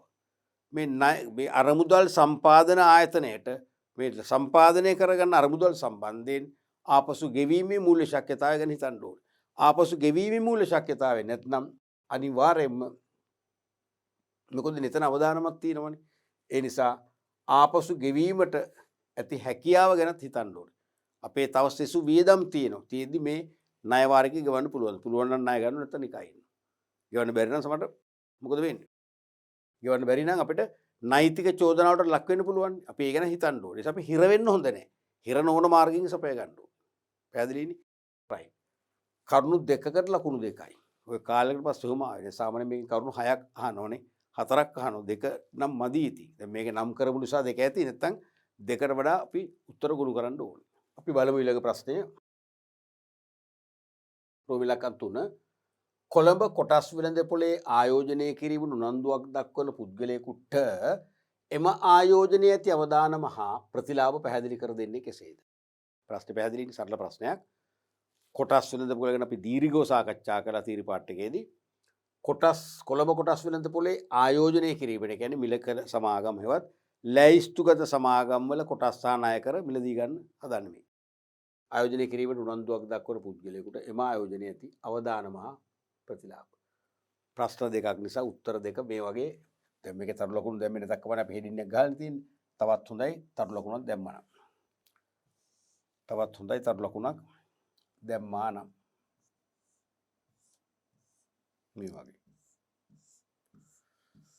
තරු ලකුණු දැම්මා නම් උත්තර දෙක හොඳට කැපිලා පේනවා. පරීක්ෂකවරුන්ට පහසුවෙන් කියවලා ලකුණු දෙන්න පුළුවන්කම ලැබෙනවා. ලකුණු දෙන්නත් ඒගොල්ලෝ නැඹුරු වෙනවා හිතෙනවා. අපි නිතරම කපටිත් වෙන්න ඕනේ. පුළුවන් තරම් ලකුණු භාගයේ එක හරි අතාරින්න හොඳ නැහැ. කොහොම හරි ලකුණු හඹා යන්න ඕනේ. හඹා ගිහලා අපි ලකුණු ගන්න ඕනේ. මේක තරංගකාරී විභාගයෙන් ලංකාවේ මම දකින්නේ ලංකා අංක 1 තරංගකාරී විභාගය තමයි උසස් පෙළ. එතකොට අවදානම කොටස් වෙළඳපොලේ කොටස්ෝ ණය කරවල ලැයිස්තුගත සමාගමක කොටස්ෝ ණය කරවල ආයෝජනය කරන එකේ අවදානමුත් තියෙනවා. පළවෙනි එක තමයි ලාභාංශ අඩුවීම නිසා කොටස් මිල පහළ යාම. එහෙම වෙන්න පුළුවන්.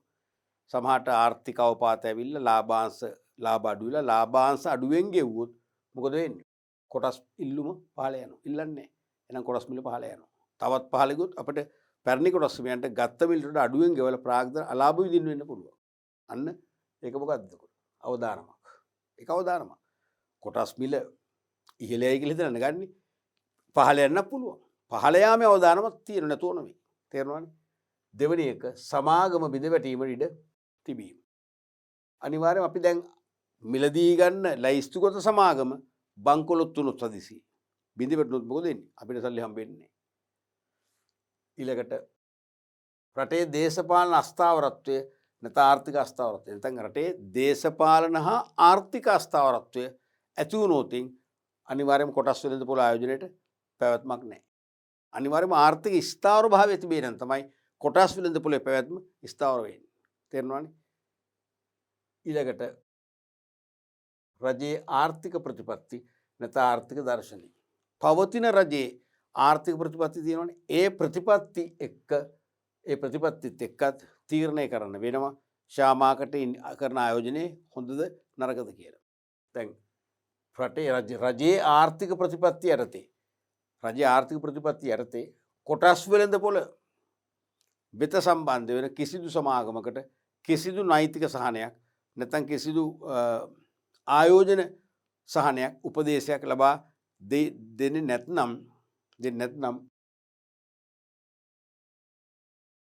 මොකද වෙන්නේ? දෙන්නේ නැත්නම් අනිවාර්යයෙන්ම කොටස් වෙළඳපොළේ ආයෝජනය කිරීම කියන එක අවදානම්කාරී තත්ත්වයක් ඇති වෙන්න පුළුවන්. තේරුණාද? මොකද රජයේ ආර්ථික ප්‍රතිපත්තිය අනුව ලැයිස්තුගත සමාගමකට කිසිම සහනයක් දෙන්නේ නැහැ. තවත් ඒගොල්ලන් බදු අය කරනවා. එහෙම වුණොත් මොකද වෙන්නේ? එහෙනම් ලැයිස්තුගත සමාගමක් පවා කොටස් වෙළඳපොළේ ආයෝජනය කරන්නේ නැහැ. ඒ මොකද අවදානම නිසා. ඊළඟට ප්‍රතිලාභ. ප්‍රතිලාභ තියෙනවා ඉතින්. එකක් ලාභාංශ හිමිවීම. වසර අවසානයේ අපි ආයෝජිත ප්‍රාග්ධනයේ ප්‍රතිලාභ වශයෙන් අපිට ලාභෙන් කොටසක් ලාභාංශ වශයෙන් ලැබෙනවා. අනික ප්‍රාග්ධන ලාභ ලබන්න පුළුවන්. මේක තමයි අංක 1. මේක තමයි අංක 1, මේක තමයි අංක 2. මොකද කොටස් වෙළඳපොලක අපි ලාභාංශය ගැන තරම් තකන්න හොඳ නැහැ. මොකද බොහොම සුළු මුදලක් හම්බෙන්නේ. අපි කොටස් වෙළඳපොලේ ප්‍රධාන ආදායම් උල්පත කරගත යුත්තේ කොටස් මිල ඉහළ ගිහිල්ලා උපරිම වුණාම අලෙවි කරලා මොකද කරන්නේ? අලෙවි කරලා අපිට වාසියක් ලබන්න පුළුවන්. ප්‍රාග්ධන ලාභයක් උපයන්න පුළුවන්. එහෙමනම් තේරුණාද? ඒ ප්‍රාග්ධන ලාභ ලබන්න පුළුවන් නම් ලාභාංශ ලැබෙනවා නම් කිසි ප්‍රශ්නයක් නැහැ. සාමාන්‍ය කොටස් අනිවාර්යෙන් වාසදායක. අනික ප්‍රසාද කොටස් වලට හිමිකම් ලැබීම.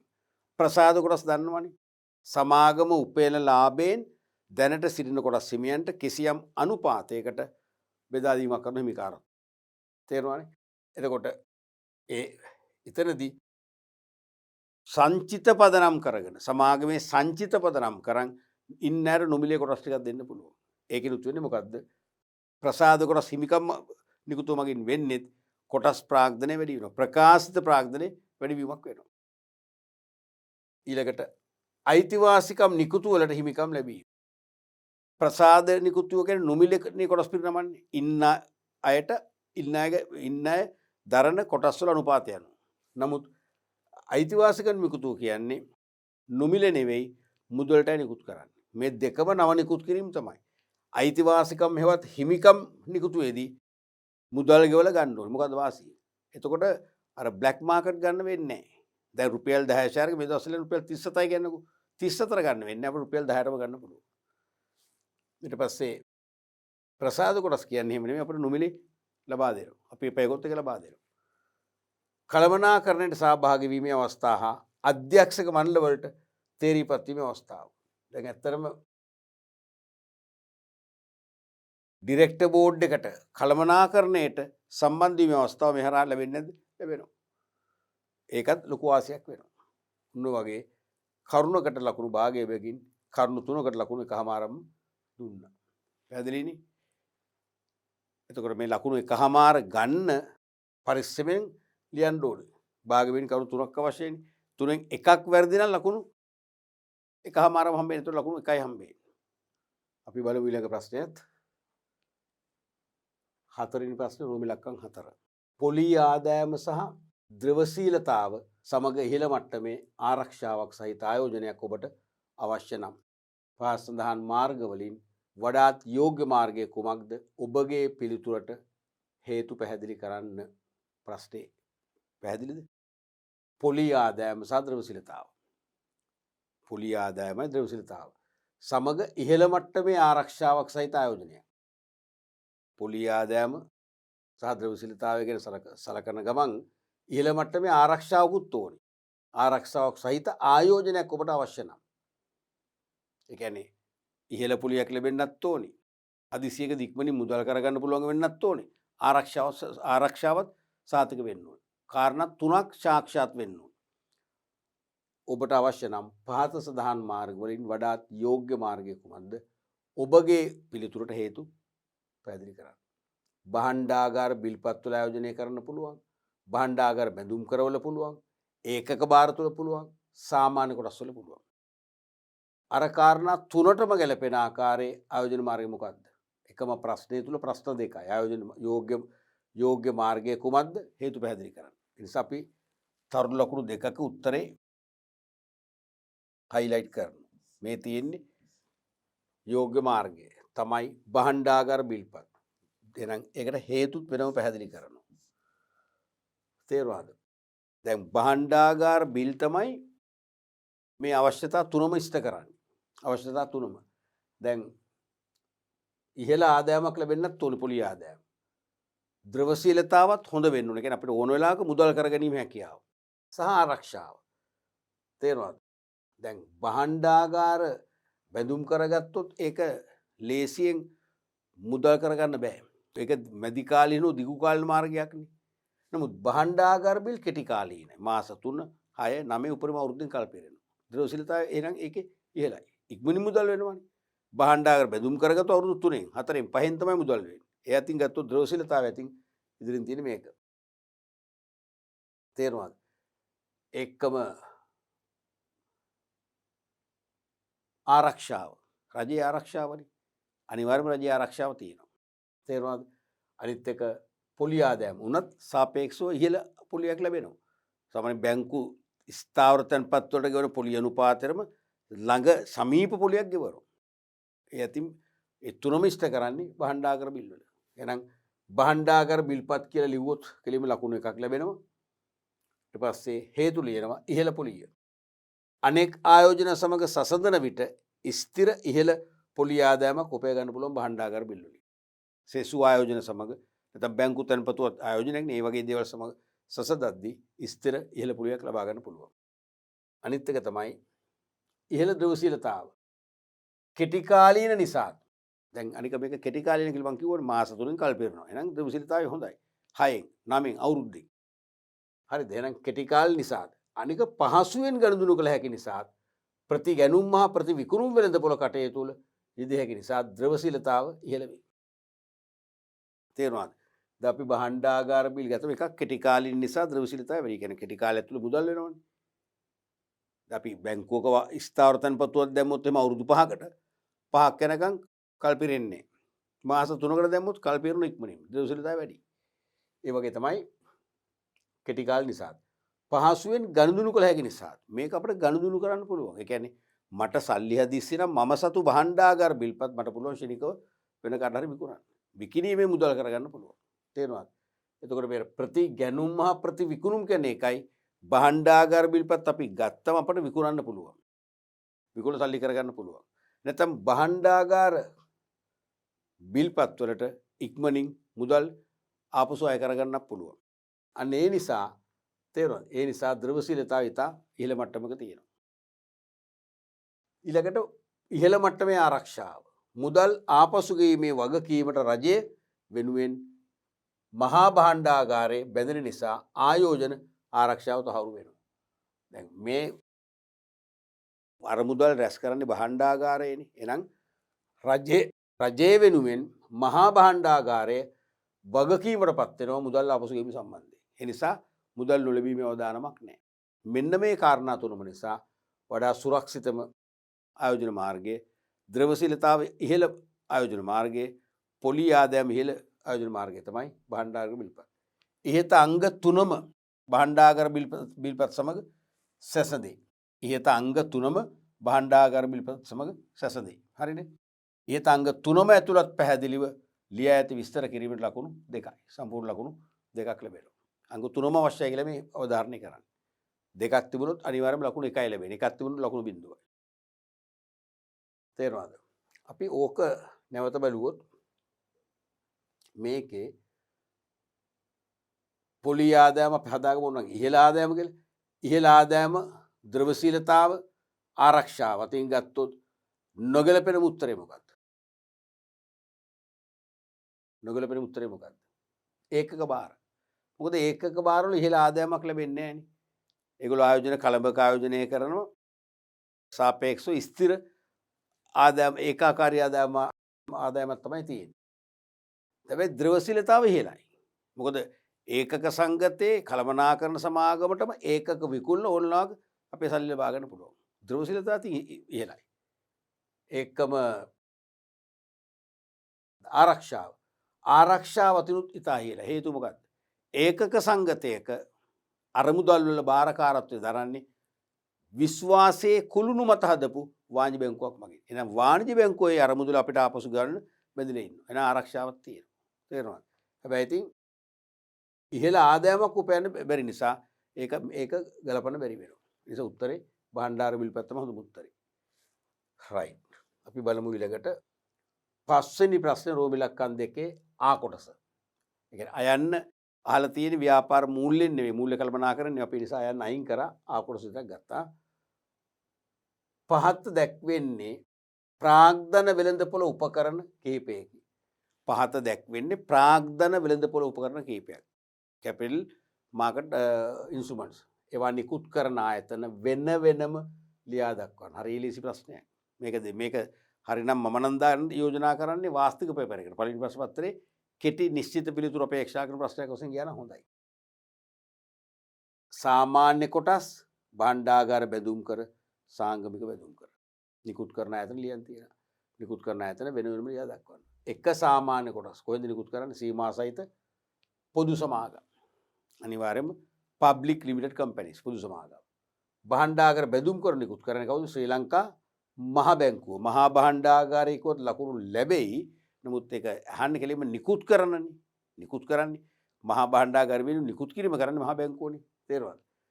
සාංගමික බැඳුම් කර කියන්නේ සමාගමක් මහජනයාගෙන් ලබා ගන්න මැදිකල් සහ දිගුකල් ණය. ණය කර කියන එක ණය කර. එහෙනම් ඒක සීමිත ඒත් සීමාසිත පොදු සමාගම තමයි නිකුත් කරන්නේ. හරිනේ. එහෙනම් භාණ්ඩාගාර බැඳුම් කර විතරක් ශ්‍රී ලංකාව මහ බැංකුවෙන් අනිත් දෙකම සීමිත පොදු සමාගම් මගින්. භාගය බැගින් කරුණු තුනටම ලකුණු එකමාරයි.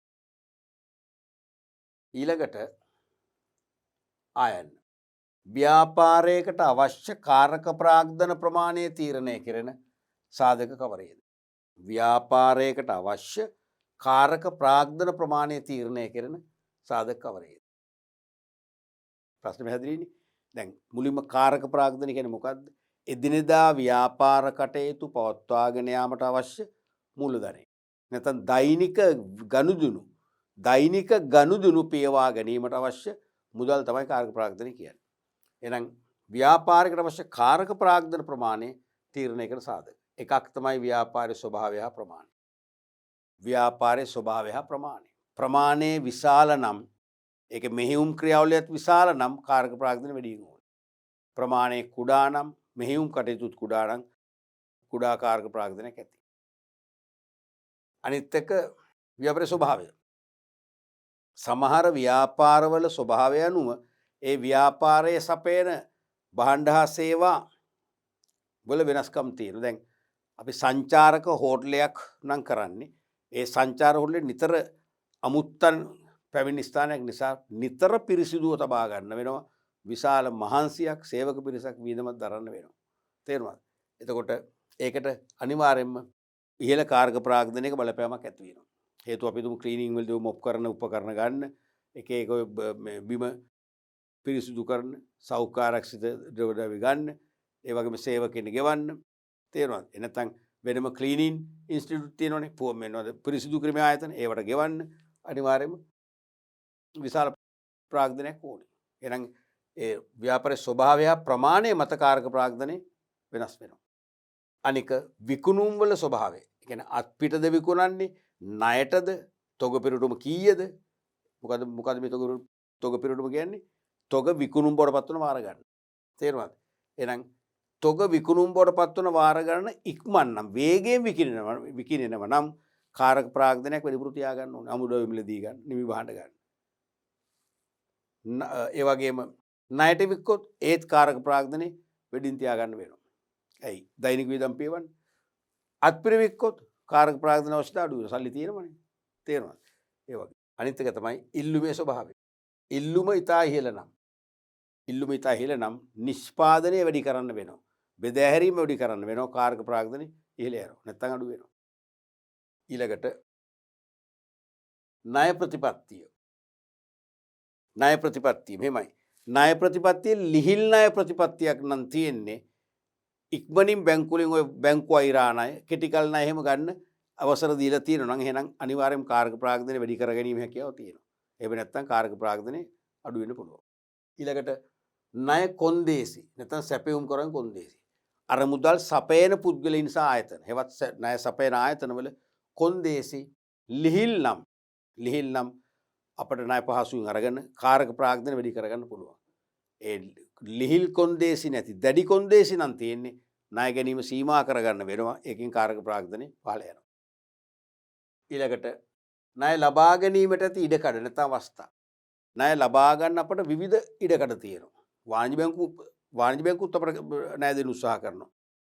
සමුපකාර ග්‍රාමීය බැංකුත් උත්සාහ කරනවා. ඉතිරි කිරීම බැංකුත් උත්සාහ කරනවා.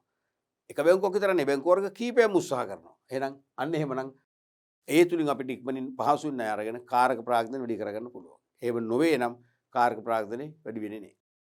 ඊළඟට නිෂ්පාදන චක්‍රයේ ස්වභාවය. නිෂ්පාදන චක්‍රයේ ස්වභාවය. දැන් අපි හිතමු පළවෙනි සතියේ නිෂ්පාදනය කරනවා.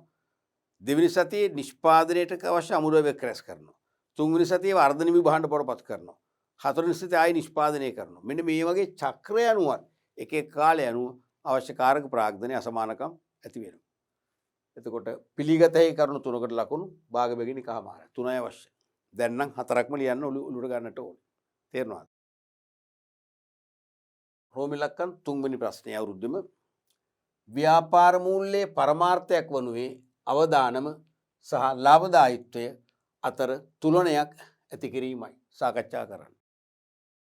ව්‍යාපාර මූල්‍යයේ පරමාර්ථයක් නැත ඉලක්කයක් වනුයේ අවදානම සහ ලාභදායීත්වය අතර තුලනයක් ඇති කිරීමයි. මොකද්ද මේ කියන්නේ? අවදානම වැඩි ආයෝජනවල ලාභදායීත්වය වැඩි වේ. අවදානම වැඩි නම් ලාභදායීත්වය වැඩි. ලාභදායීත්වය වැඩි කර ගැනීම සඳහා අවදානම වැඩි ආයෝජන තෝරගන්න ඕනේ. අවදානම අඩු ආයෝජනවල ලාභදායීත්වය අඩුයි. ලාභදායීත්වය ගැන මෙන්ම අවදානම ගැනද ආයෝජනයේදී සැලකිය යුතුයි. මේ නිසා අවදානම හා ලාභදායීත්වය අතර තුලනයක් නැත්නම් මධ්‍යස්ථ බවක් පවත්වා ගැනීමට ව්‍යාපාරිකයා කටයුතු කළ යුතුයි. තේරෙනවද? මේ අවුවේ ව්‍යාපාර මූල්‍යයේ එක ඉලක්කයක් වනුවේ පරමාර්ථයක් වනුවේ අවදානම සහ ලාභදායීත්වය අතර තුලනයක්. අවදානම සහ ලාභදායීත්වය කියන සංකල්ප දෙක මැදමාවතක පවත්වාගෙන යන්නේ. ඕනම මූල්‍ය කළමනාකරුවෙකුගේ වගකීමක් වෙන්නේ ඒකයි. මොකද හේතුව දැන් සමහර ආයෝජනවල අවදානම් වැඩි. සමහර ආයෝජන ඒකින් අපිට පාඩු ඇතිවීමේ අලාභ සිදුවීමේ සම්භාවිතාව වැඩි නම් අපි කියන අවදානම් වැඩි. අලාභ වීමේ පාඩු ඇතිවීමේ සම්භාවිතාව අඩු නම් අපි කියන අවදානම අඩුයි කියලා. සාමාන්‍යයෙන් අවදානම වැඩි ආයෝජන මාර්ගවල ලාභදායීත්වය ඉහළයි. එහෙනම් ඉහළ ලාභයක් උපයන්න අපි අවදානම වැඩි ආයෝජන මාර්ගයකටම ගමන් කරන්න ඕන නොබියව. තේරුණාද? ඒ වගේම අවදානම අඩු නම් අවදානම අඩු ආයෝජනවල ලාභදායීත්වයත් අඩුයි. ඔකට ඇත්ත කතාව. අවදානම අඩු නම් ලාභදායීත්වයත් අඩුයි. අවදානම වැඩි නම් ලාභදායීත්වයත් වැඩි. එහෙමනම් අනිවාර්යයෙන්ම අවදානම සහ ලාභදායීත්වය අතර මධ්‍යස්ථ බවක් පවත්වා ගැනීමට හැම ව්‍යාපාරිකයෙකුම මූල්‍ය කළමනාකරුවෙක්ම වග බලා ගන්න ඕනේ. ඉහත අදහස් පැහැදිලිව ඉදිරිපත් කර ඇති පිළිතුරකට ලකුණු 3යි. සම්පූර්ණ ලකුණු 3ක් ලැබෙනවා. අපි අද පාඩම් පරිච්ඡේදයනුත් බොහොම වටිනා ප්‍රශ්න කීපයක් කතා කරා. නිතරම accounting වලට BS වල පේපර් එකට යොමු වෙන ඒ වගේ ප්‍රායෝගිකව හැම ව්‍යාපාරිකයෙක්ම ඒ වගේම විභව ව්‍යාපාරිකයෙක්ම ඔබත් විභව ව්‍යාපාරිකයෝ. ඔබ ව්‍යාපාරයක් දිනේ හදාරනවා ව්‍යාපාරික සිහින මවා ගන්නවා. ඔබ අනාගත හොඳ ව්‍යාපාරිකයෙක්. ඔබ අනාගත ව්‍යවසායකයෙක්. එහෙනම් ඔබ පව දැනගන්න ඕනේ. මොකද්ද? ආයෝජන ක්‍රියාවලියේදී අවදානමයි ලාභදායීත්වය අතර කිසියම් තුලනයක් පවත්වාගෙන යන්න ඕනේ. අවදානමයි ලාභදායීත්වය අතර ආයෝජන කටයුතුවලදී. මොකද හේතුව සමහර ආයෝජන මාර්ගවල අවදානම ඉතාම වැඩි. හැබැයි ලාභෙත් වැඩි. අවදානම වැඩිපුර දරන නිසා ලාභත් වැඩිපුර හම්බ වෙනවා. දැන් අවදානම අඩු කරගෙන ගියා කියන්නකෝ. අවදානම අඩු වෙද්දී ලාභ ගෙවන ලාභයත් අඩු වෙනවා. ඒ නිසා නිතරම අපි මේ අවදානම සහ ලාභදායීත්වය තුලිත ආකාරයෙන් මධ්‍යස්ථ ආකාරයෙන් පවත්වාගෙන යන්න කටයුතු කරන්නට ඕනේ. තේරුණානේ? එතකොට අපි මේ පාඩම් පරිච්ඡේදෙදිම කතා කරා ද්‍රවශීලතාවය සහ ලාභදායීත්වය. ඒකත් මේහා සමාන අනුරූප ප්‍රශ්න මතකයිනේ. ද්‍රවශීලතාවය ආරක්ෂා කර ගැනීමට නම් වැඩිපුර මුදල් ශේෂයක් ළඟ තියාගන්න ඕනේ. එහෙම ළඟ තියාගත්තොත් ද්‍රවශීලතාව ආරක්ෂා වෙනවා. දෛනික ගෙවීම් පියවන්න පුළුවන්. විශ්වාසයත් ඇති වෙනවා. හැබැයි ඒක ගෙවුවට පස්සේ ව්‍යාපාරයේ ඉදිරියට කරගෙන යන්න කාරක ප්‍රාග්ධන අවශ්‍යතා සදාර මුදල් නැති වෙනවා. එහෙම ගැටලුවක් ඇති වෙනවා. ඉතින් ඒ නිසා ඒකෙත් අපි කිව්වේ ද්‍රවශීලතාවය ගැන හිතන්න ගියොත් ලාභය අඩු වෙනවා. ලාභදායීත්වය ගැන හිතන්න ගියොත් ද්‍රවශීලතාවය නැති වෙනවා. ඒ නිසා ඒකත් මධ්‍යස්ථ මට්ටමකින් පවත්වාගෙන යාමට කටයුතු කරන්න ඕනේ. පැහැදිලිනේ? රයිට්. ඒතර අපි මෙහා සමාන ප්‍රශ්න කීපයක් තවදුරටත් අපි සාකච්ඡා කරනවා ඉදිරි පාඩම් පරිච්ඡේදවලදී.